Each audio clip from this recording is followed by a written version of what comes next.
2 लाख साल पहले आज के इंसान ने अपना रूप ले लिया था। लैरिंग्स यानी आवाज की जो नली हमारे पूर्वजों में ऊपर थी वो नीचे आ गई थी। अब वो ज्यादा जटिल आवाज निकाल सकता। हमने बोलना शुरू कर दिया था।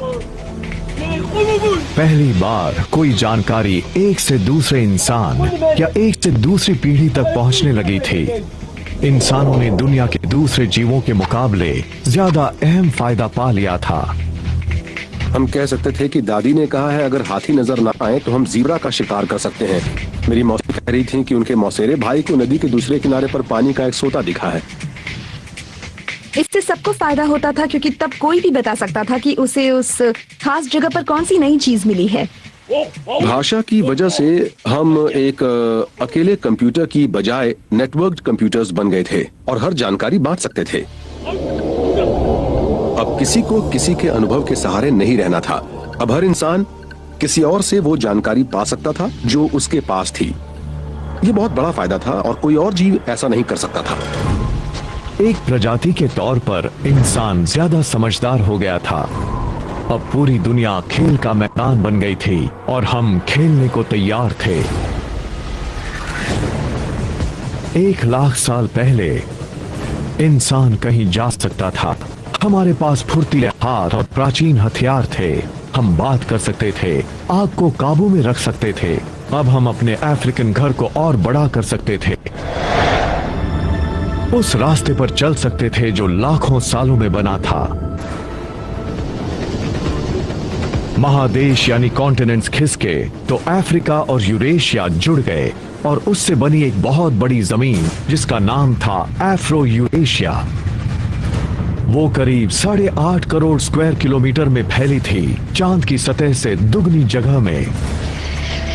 शुरुआती इंसानों के लिए इसका मतलब था कि वो आधी से ज्यादा दुनिया पैदल ही पार कर सकते थे। इंसानों के दूर दूर जाने से बहुत बड़ा बदलाव आया।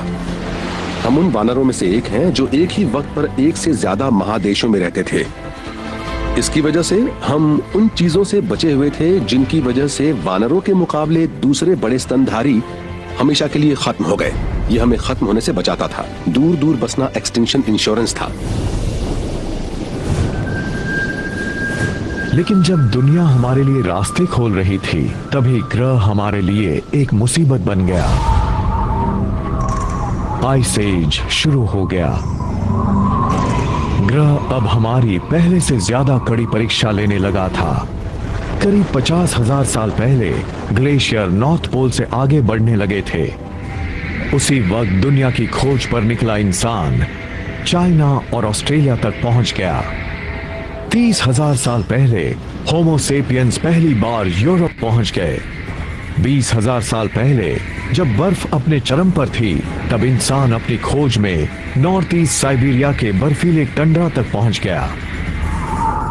हालांकि आइस एज कड़ी परीक्षा ले रहा था, फिर भी इंसान हर उस हुनर का विकास कर रहा था जिससे कि वो सच्चे मायनों में इंसान बन सके।